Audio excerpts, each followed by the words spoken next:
are just joining us on Facebook Live, I am here with Mike Wiley, and I'm so excited to spend the hour with him talking about theater and some of the projects you're you're working on, which is very exciting, which are very exciting to me.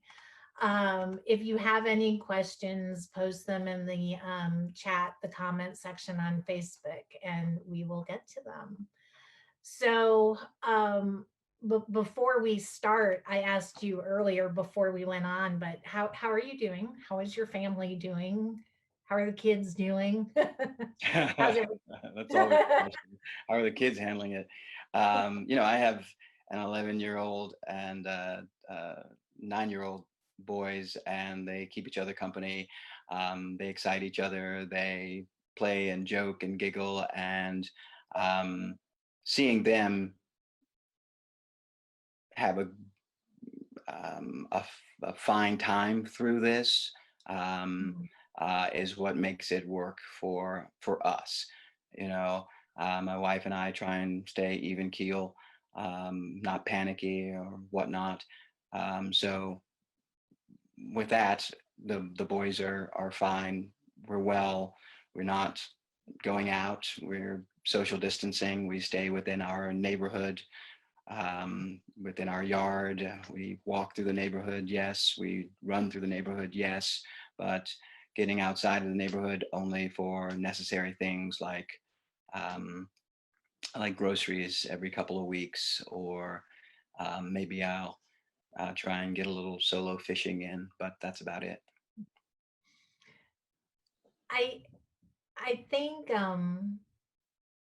if anything, this situation has really shown us the racial disparities in this country as far as healthcare, as far as so many things. I mean, it's, if you can't see it now, you're just, like I said to you earlier before we went on, you're just never going to see it. Right. And I know that's something you're very sensitive to and in tune with, particularly in Chatham County where you live. So talk to me about your Masks for the Many project that you started, and where that came out of, what that came from. Sure. Working with the Chatham County Arts Council regularly in my own work, performing in the schools, or doing residencies in the schools here locally. And Howard and I have done residencies for the last 4 years, I think, here locally. Howard Kraft and I. So the Chatham County Arts Council has been a really huge supporter of the work that I do. A few weeks ago, well, more than a few weeks ago, when the numbers started being revealed as far as how the Black and Brown communities were being affected by COVID-19, whether it's the number of individuals being infected, but moreover, the number of individuals dying because of underlying healthcare issues, you name it, but all over the country, especially in the South, right? And it started to scare me. It started to anger me that folks weren't getting the kind of care, the kind of health care that they needed directly, that they weren't able to get access to PPE. And so I thought, what can I do? And regularly I communicate with two very dear friends of mine, Holly Ewell-Lewis and Holly Brown, just two friends from the community that support my work, but also are in the community doing great things themselves. And we communicate regularly. What I mean by communicate, like everybody has their quarantine, right? So we text regularly throughout the day, either with articles or a joke, things to cheer us up or dial us in.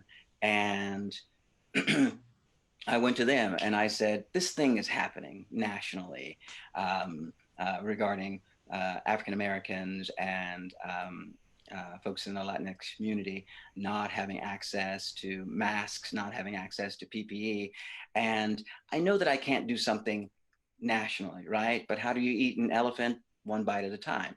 So I thought, well, what if we found a way to provide masks to those individuals that are on the front lines, those essential workers, but also those individuals that are working in the food line or delivering the trash or delivering them, delivering trash, picking up the trash or delivering the mail.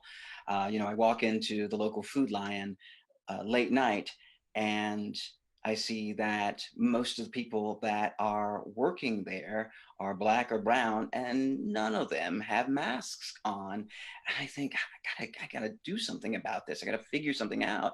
And I was also hearing about my friends in the artist community who are costumers, stitchers, from Playmakers, from Triad Stage, locally, here and there, that are now out of work because theaters have gone dark. But so many of them, because they have these stockpiles of material, had started making masks. Some started making masks for friends. Some started making masks for local nursing homes. And so I reached out to them, folks like Rachel Pollack and Andrea Aiken, reached out to them saying, do you think that there is something mutual that we could do together? What if we were able to fund your making the masks so that we could then gift those masks to the people in Chatham County who need them, who are not getting them, who don't have access to them? And so the Chatham County Arts Council reached out and said, yes, we would absolutely love to partner. And so that's how the Masks for Many project came about. So now we've had a couple hundred masks donated. Um, we are in the process of each day getting requests for masks, having masks made, and sending masks out to the communities in schools, local businesses. Anybody who needs a mask can reach out through the Chatham County Arts Council and make a request for masks. So businesses um, are asking organizations, Chatham County um, Health Alliance, anyone who is at a loss for this kind of very important PPE can reach out to us and have masks sent to them. Such a positive and productive way to help. And I think it's such a good example of how one person can rally their network, can rally their quarantine, as you say, and really make a difference. Because I think it's easy during a time like this to sit in your house and feel kind of helpless and like you Right. can't.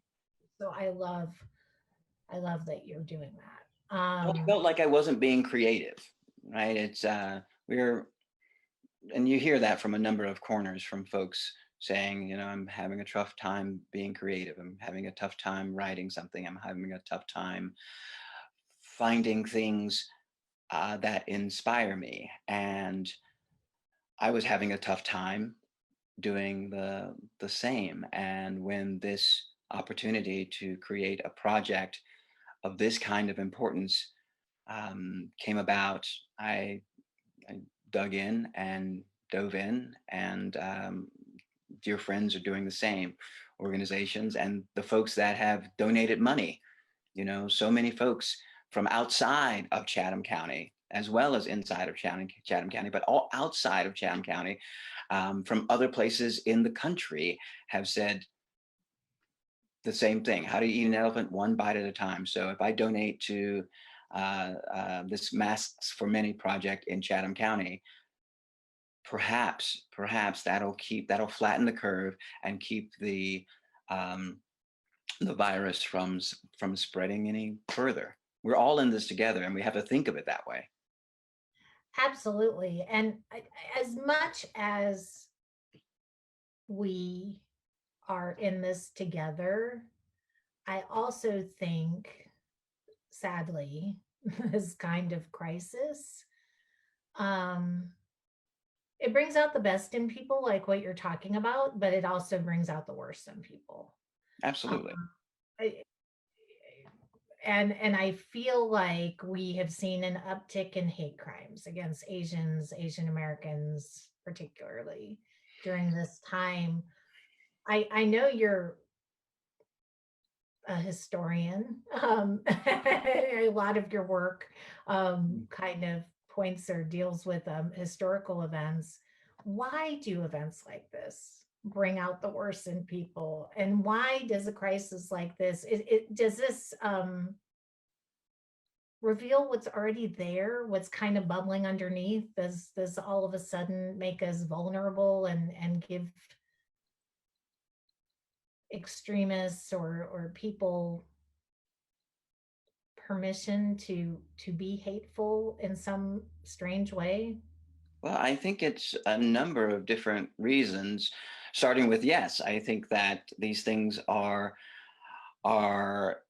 there. They're in the bone. They're those folks that um, whether it's a pandemic or whether it's a shortage or whether it's a tornado, whether it's a hurricane, there are always going to be people that are like those seagulls from Finding Nemo. Mine, mine, mine. Right? There are always going to people that are mine, mine, and um, and they're always going to be a racist is going to be a racist, whether that racist is a racist during the pandemic or whether that racist is a racist during a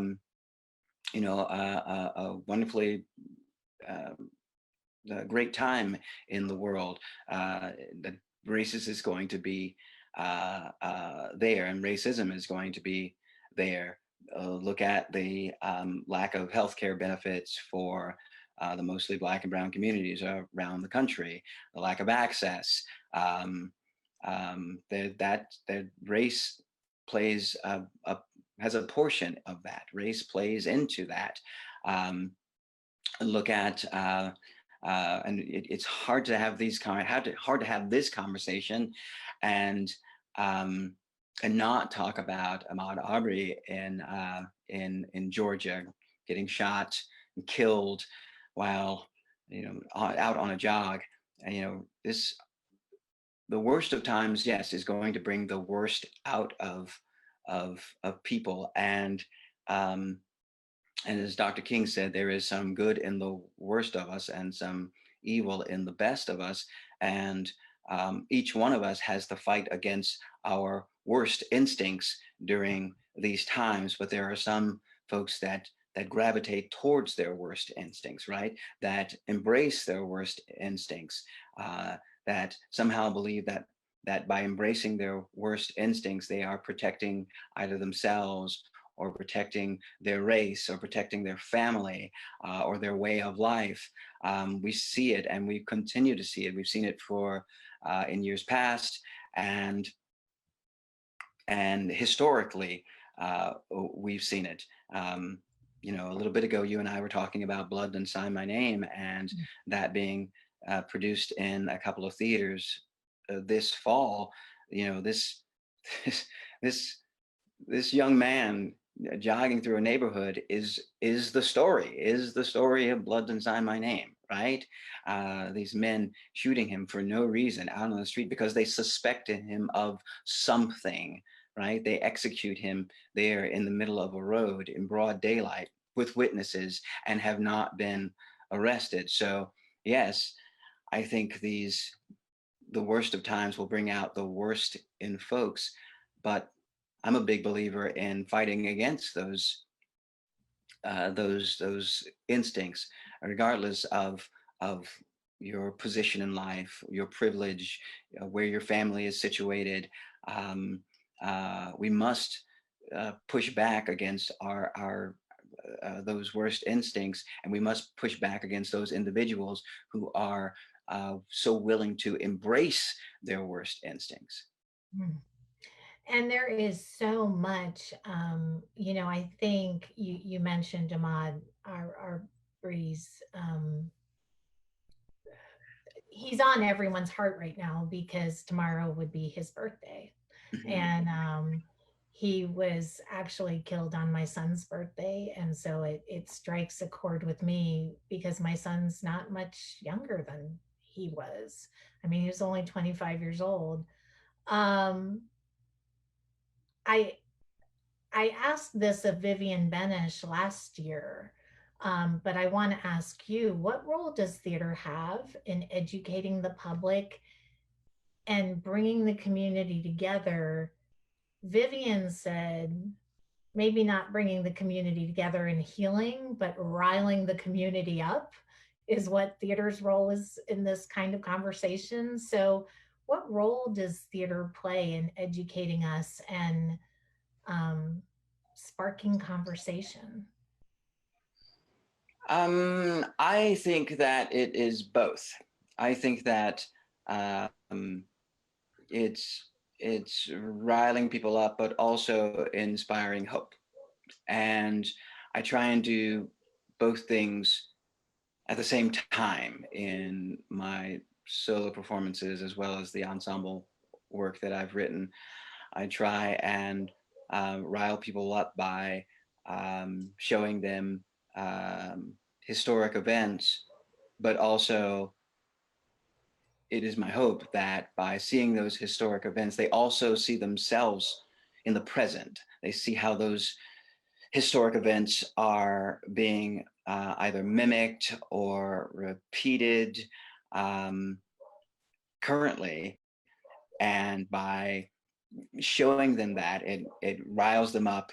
I ask them to get out of their seats, sometimes literally, and and do something about it, say something about it, react to it, but at the same time reflect on the very fact that they are in a place, in a theater, having a conversation, right? Either a post-show conversation or within a show conversation about race, about equity, about um, uh, not just historic events, but present events, atrocities, and that in and of itself, in the self reflection, gives us hope, right? The fact that you were willing to come to the theater, knowing what you're about to see, right? Because it's rare that you're going to come to at least one of my shows and not know that what the show is either going to be about, or not know that you're going to be pushed just a little bit or a lot, depending on where your beliefs are and where you come from. But that in and of itself is hope. Some of the folks that stand up after performances to ask a question or to make a statement about what they just saw and how it is going to affect their daily life from then on in, or how watching and participating makes them feel currently, that is hope, right? That is a bond that they might not have had before they walked into the theater. So it really is both. It's riling them up, pushing them, and saying, wake up, right? Mm. Just like Spike Lee in School Days, wake up, right? Wake up. But at the same time, there's some hope because Mm. you're here and you can hold on to that.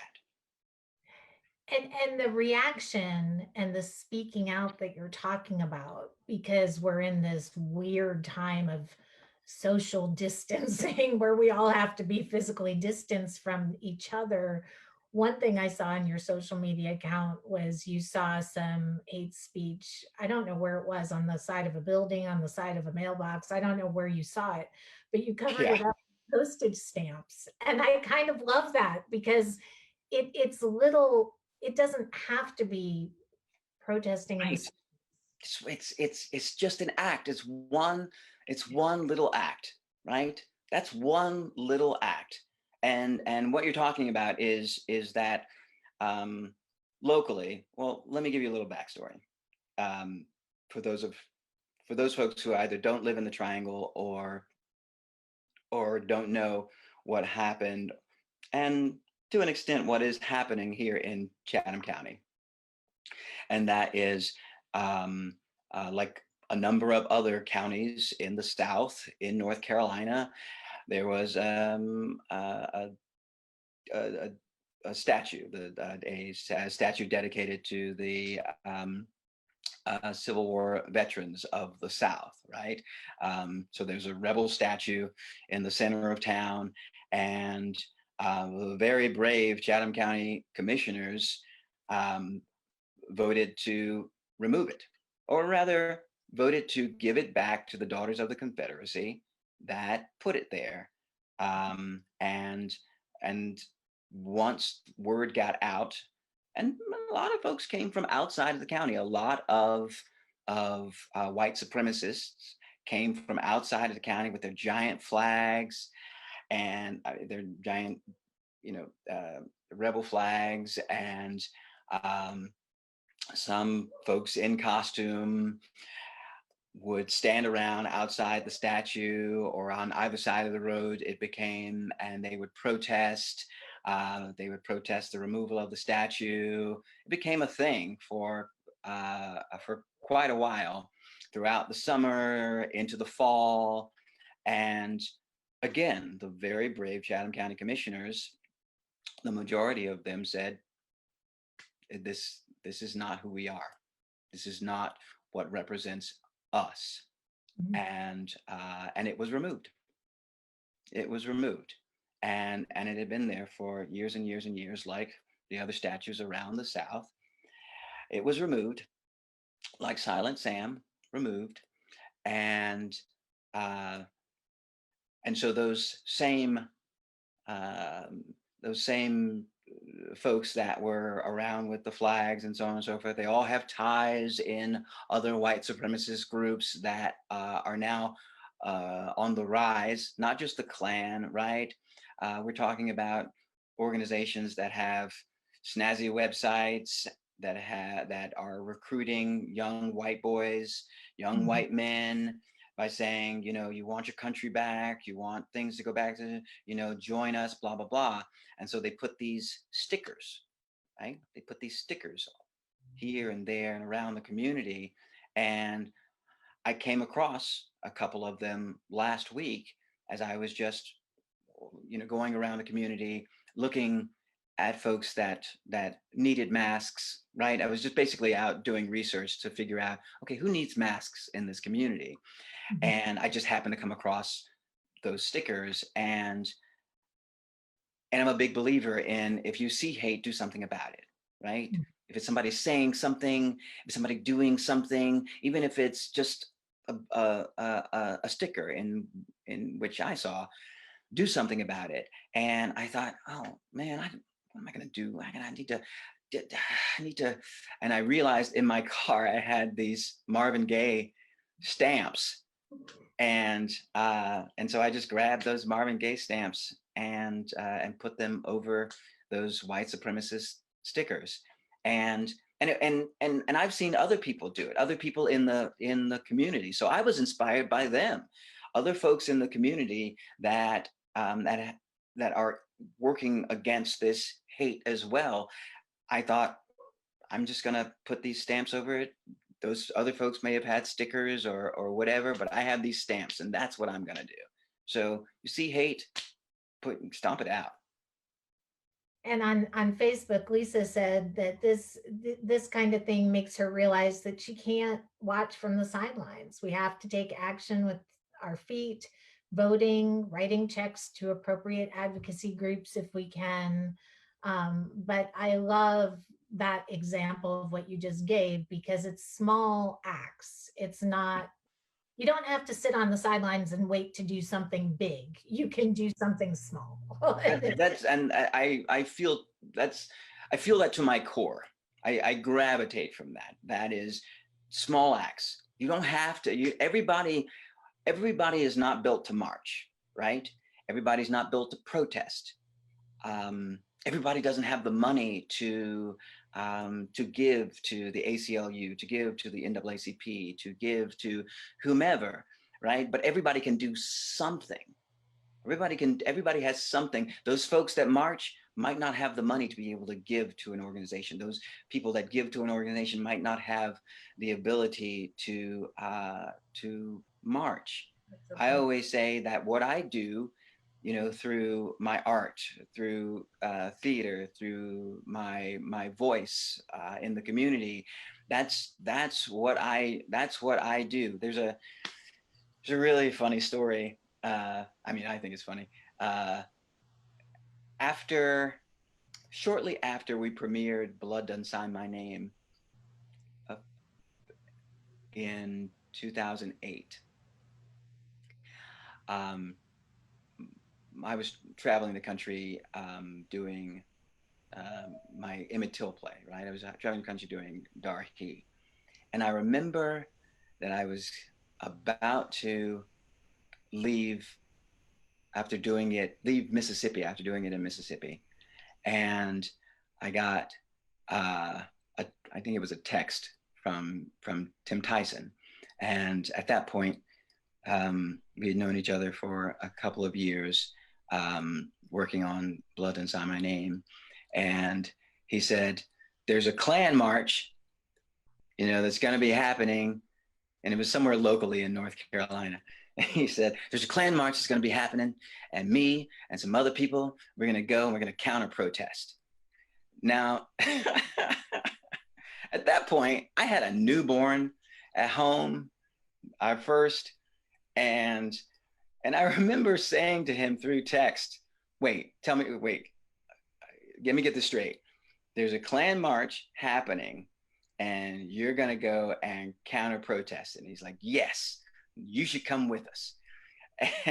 and I, and I remember saying to him, texting back and saying, "Brother,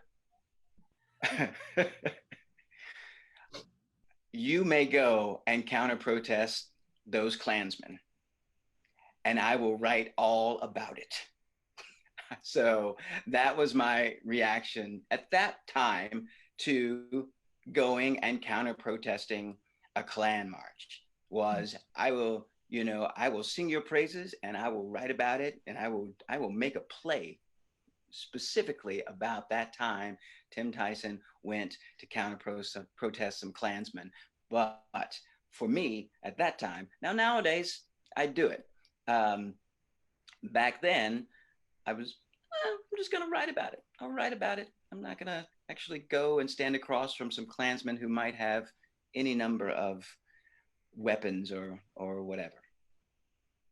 Well, and we're seeing so many protests now, even at our Capitol. I mean, last week of people who are armed and um, dangerous. They look dangerous to me, protesting this closing of our state. I mean, it Right? seems um, a That's the little, epitome of white privilege right there. That is ex- some yeah.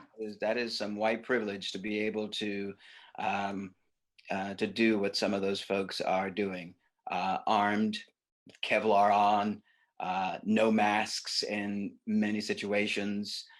That is the epitome of being able to thumb your nose at police, at authority, at the government, and we all know, and especially the Black and Brown community, we all know what would happen to us if we were to try and do the same thing. And a lot of it is a lot of I I personally believe that a lot of the fact that there is not more backlash, um, police wise, government wise, against those individuals is that they're scared. They Mhm. are scared of another um, a Michigan militia. They're scared of another Waco kind of situation where folks have weaponized their words, but not only that, they have actual weapons.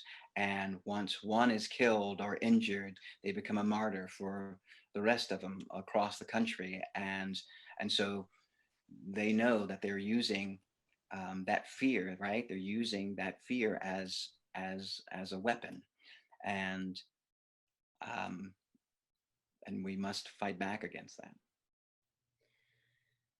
We have a question from Facebook. Moses wants to know, because the work that you do is so steeped in, at times, cultural trauma, what practices do you have as a performer to not be overwhelmed by it?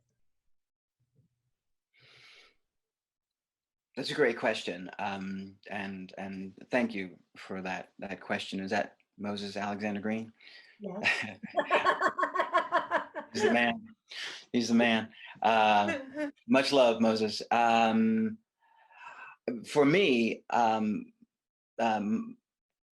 my practice is going from an internal understanding and knowledge that the work that I'm doing is for the greater good, and and in knowing that the work that I'm doing is for the greater good, I have to push away any anxiety, any fear, any angst that I might have about performing the trauma, putting it on stage, because people need to see it, need to understand it.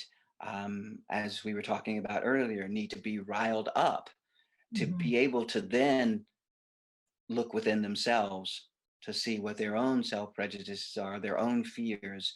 Um, and in addition to that, it's the after. You know, that's a question that I will often get during the post show discussions that I have. I have a post show discussion after every performance. The only reason I wouldn't have a post show performance, pro show discussion after a performance is if the building had to put everybody out, right? That's the only way. So after every performance, because that's where the real work happens.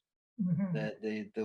The part of the work is, yes, the presenting of the performance and the information within the performance and riling people up and giving them hope, but the bulk of the work is now sitting in the room with people from different backgrounds, socioeconomically, racially, sitting in a room with all of them and having a discussion about what they just saw and how it affected them and how they will now maneuver into the world.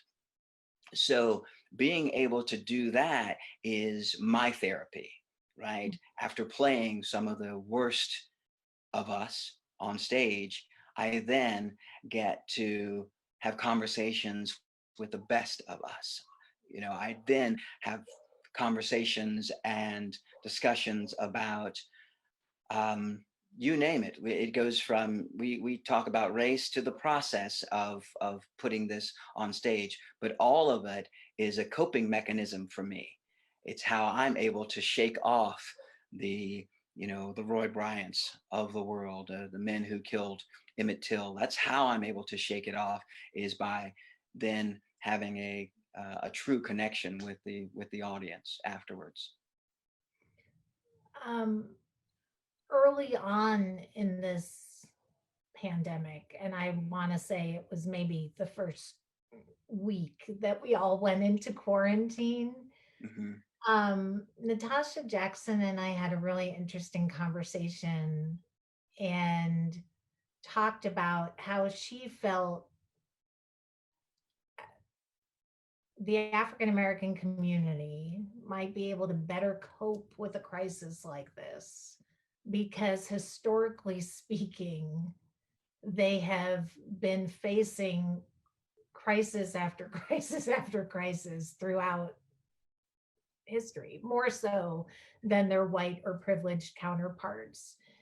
Do you feel that's true? I think there's a lot of truth in that. Yes, absolutely. And this is why. I believe that because historically, and the historic oppression of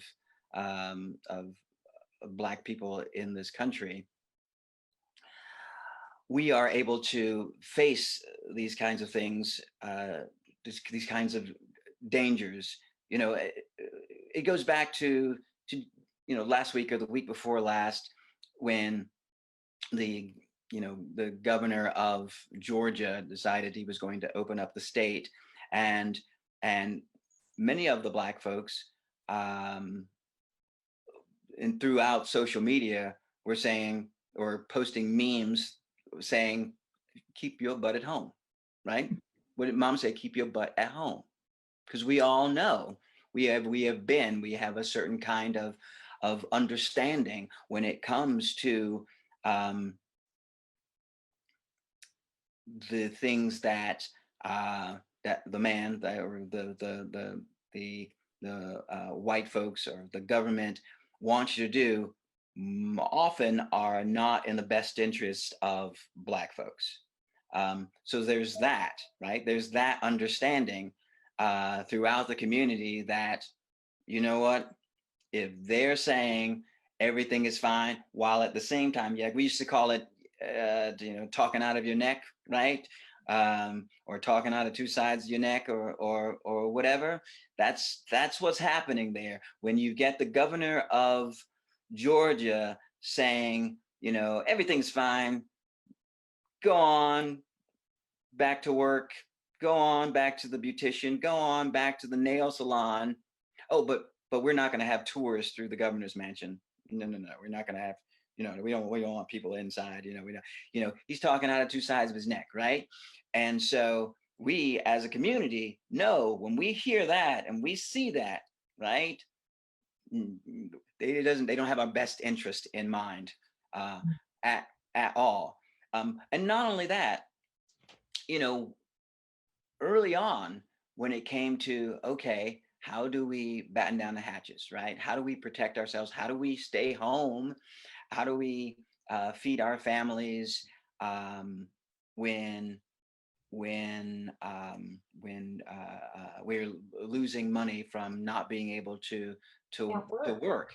And for me, I thought about my own childhood. I thought about, um, the lack of funding just through either unemployment or underemployment, right? I thought, okay, as I'm making my way through the grocery store with gloves and a mask on, I'm thinking I'm going to choose this product instead of this product because this is the product my mama would have chose. This is the thing that my mama would have said, buy this, don't buy that. This will get you, more meals than that product will get you. So we all, in some ways, revert back to, what we know as a community, what we know as a greater family when these things happen. So, yes, I think that Black folks are certainly, um, prepared, and can be more prepared when this happens. It's just that so many Black folks are, essential workers. That's the problem.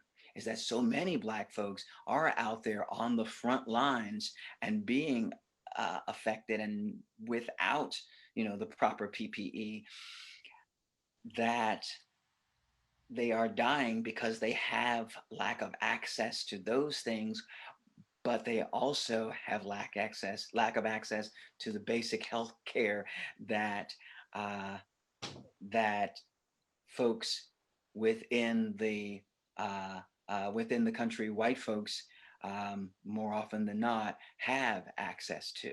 So it's a battle. Yeah. Um, you spend a lot of time working in schools with our young people, in residencies all over the state of North Carolina, all over the country. Um, and so I feel like you have a good handle on young people in our community, in our state.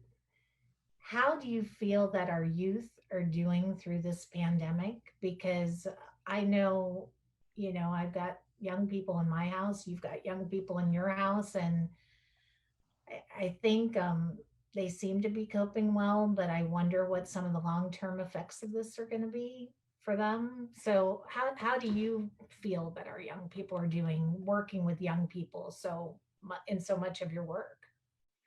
Well, I'm going to answer that question, but first I have to deal with a young person and little hands that are slipping under the door.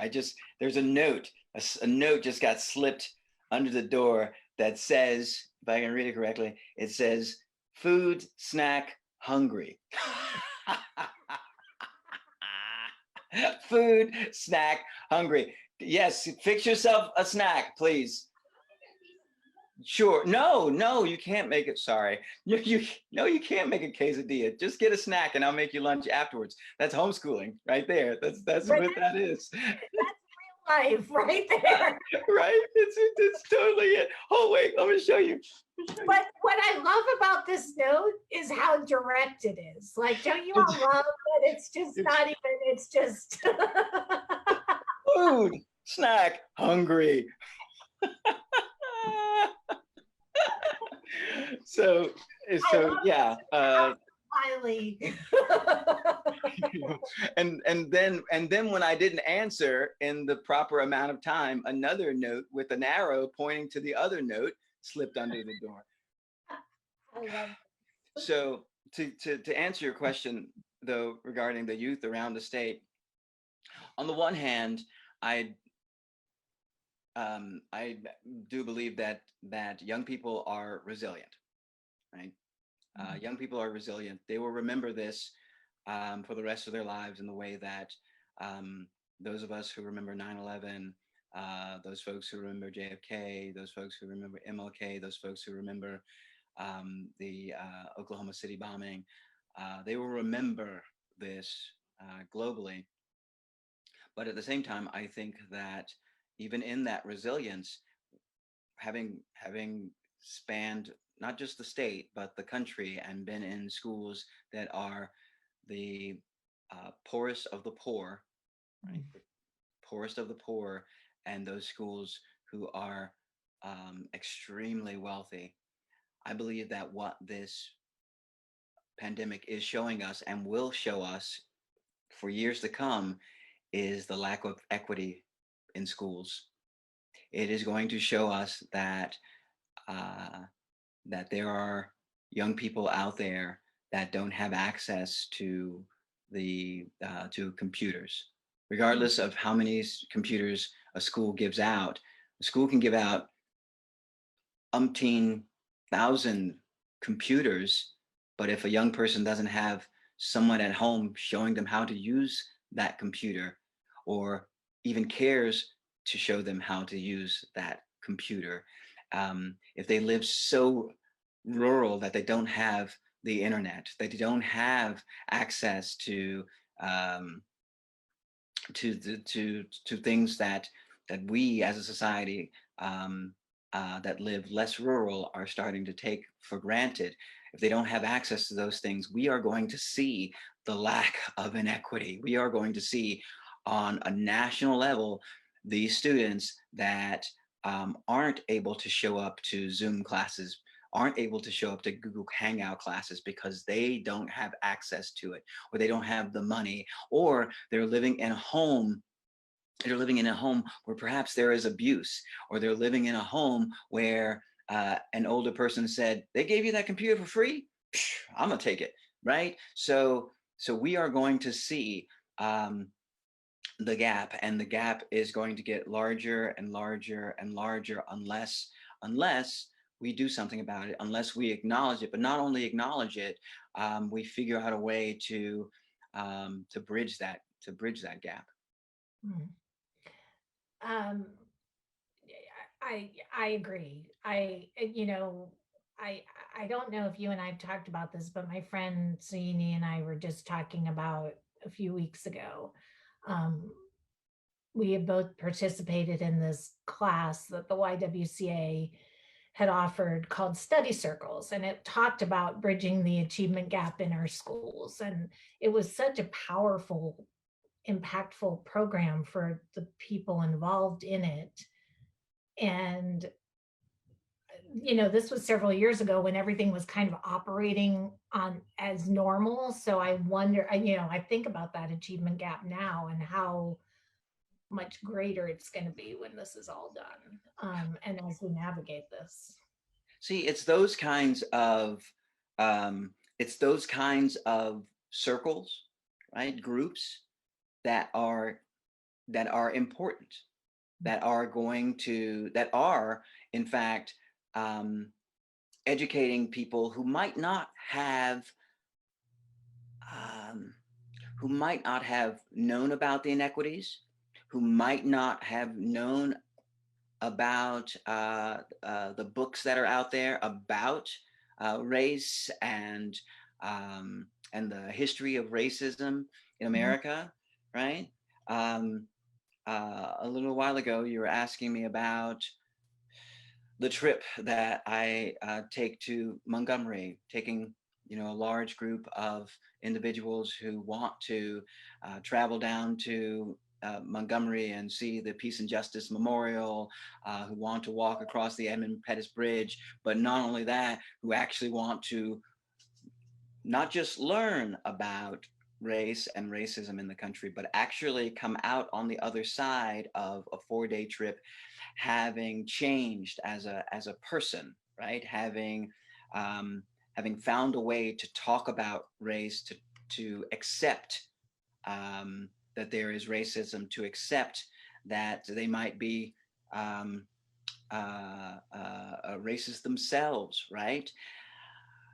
Well, instead of taking that trip this year, which we had planned to take in August with a busload of folks, anyone who wanted to come along. It was myself, Jackie Shelton Green, Jennifer Evans, Debbie Stroman, lots of individuals who are there and willing to have those kinds of circles, right? Beth Crow, having those kinds of circles and talk about race and spend time with one another to not only invest or ensconce ourselves in the understanding of the history, but really, really push those boundaries, push those barriers, and have true discussions about where we are, where we've been, and how can we get further. So instead of having the trip, we are postponing it until 2021, right? So 2021. But instead of having the trip, we are going to have virtual circles.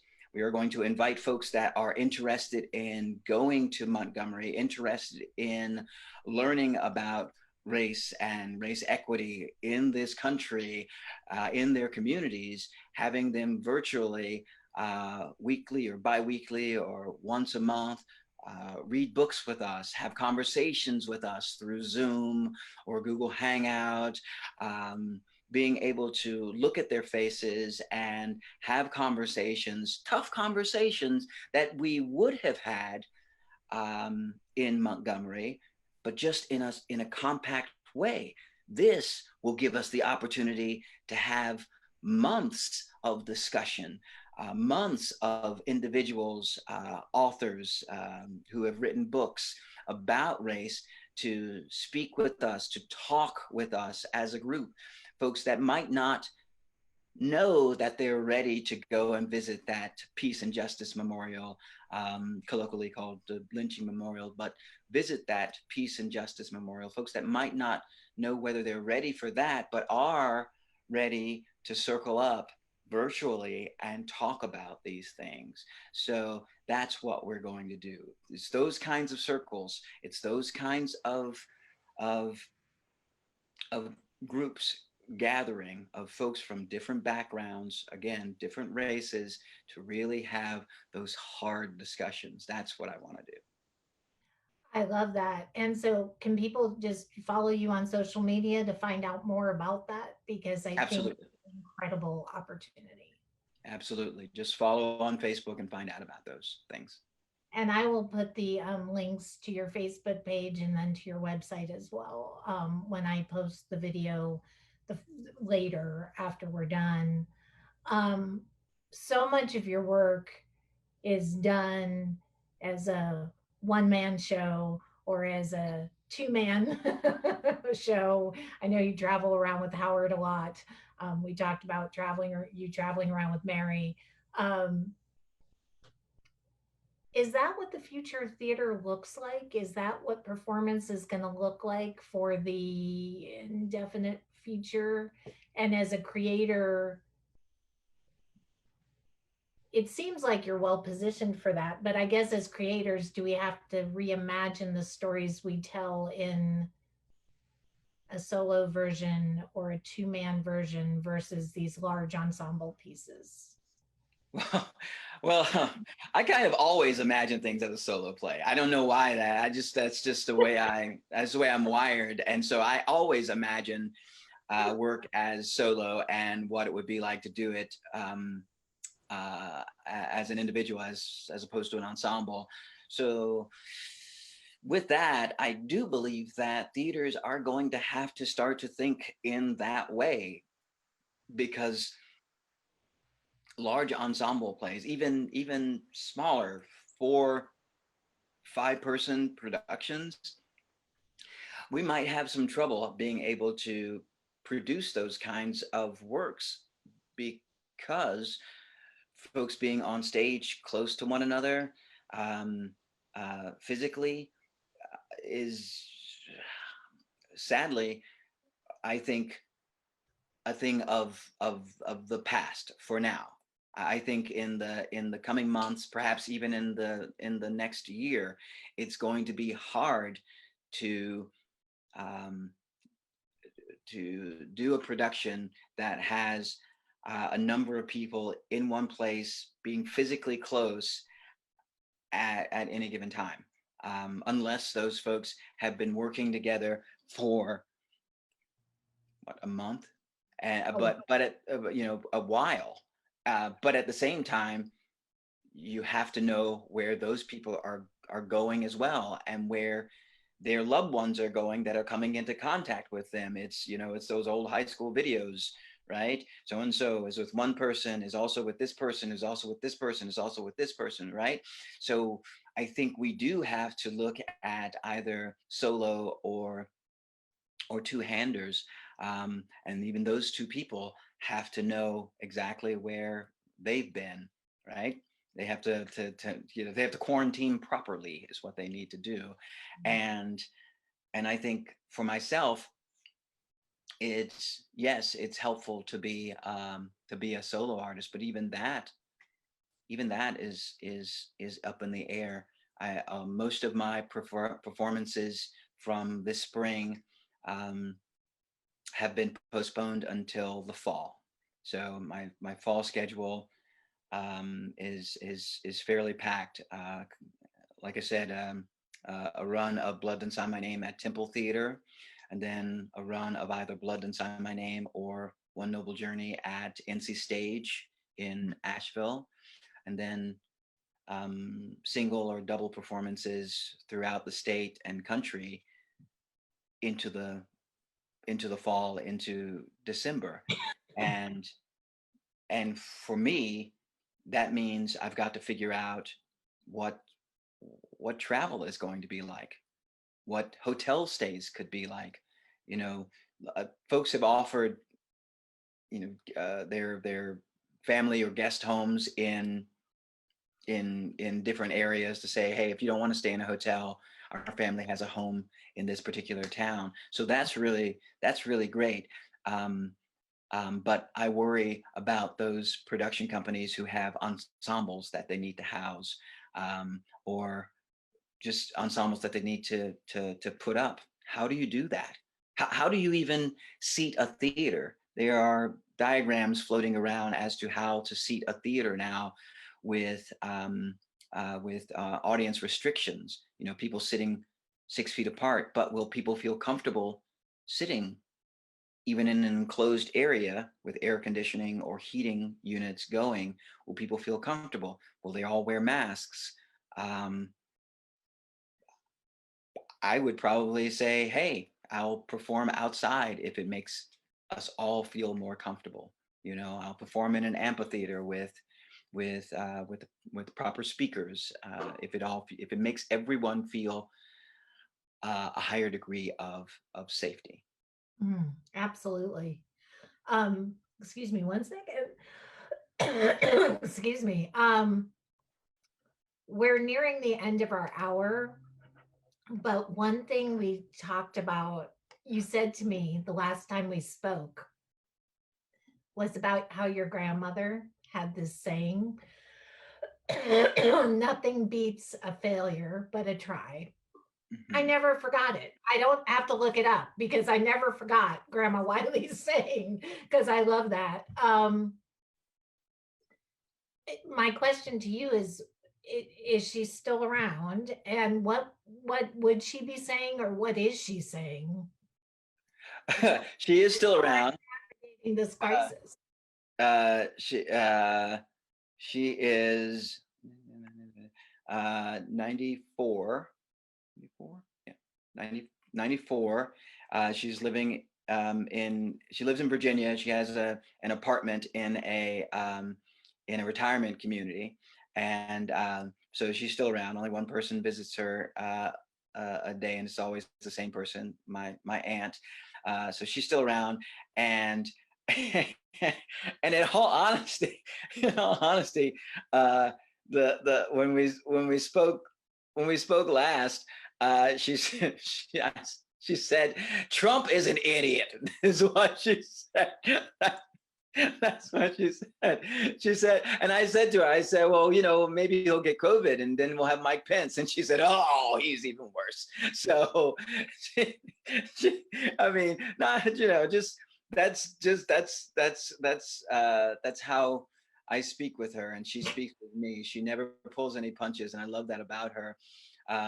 She is a brilliant lady, and yes, that is how I moved through the world. Is that saying that she would constantly say to me, and still says to me when I express some doubt in a potential opportunity or a work that I want to take on, and she'll say, "Well, nothing beats a failure but a try," and that's how I try and make the world a better place, is always trying. I love that. I love that. And I love Trump is an idiot too, because that echoes how a lot of us are feeling right now. So thank you for that, Grandma Wiley. Um, thank you. So LaDonna Atkins is saying, it's a popular African American saying, her late grandmother and mother used to say that as well. So Beautiful. um, I love that. And that is good. That's a good place for us to stop. I think that's a high note to stop on. So thank you for this hour. This has been an amazing conversation. I Thank always enjoy talking with you and hearing what you have to say about storytelling in the world. I think you are one of our state's best storytellers. And I can't wait to see Blood Done Sign My Name soon again, and your other work. thank you. Uh, stay safe and healthy. Thank you. Thank you very much. And you as well. And to your family, God bless. And God bless everyone that stuck around and listened today. Thank you all for watching, and come back tonight at 7 o'clock. Jackson Cooper will be, excuse me, interviewing Linda Clark. So we'll see you later. Thanks, Mike. Thank you. Thanks, Lauren. Take care. Bye bye.